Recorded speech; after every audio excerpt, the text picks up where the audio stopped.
Hello guys, I'm giving you some tips on how to make our frosting cake beautiful and shiny. So first, we'll just prepare hot water and spatula to make our cake beautiful.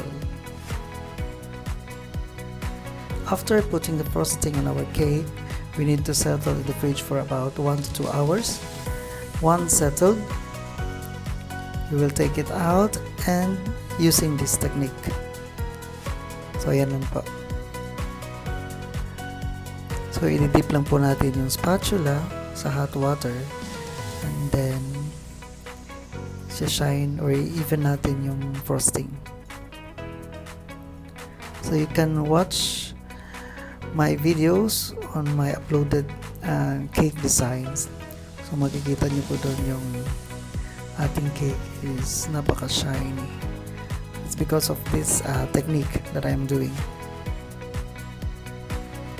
So please keep on watching my videos and to learn some designs on my cake creation.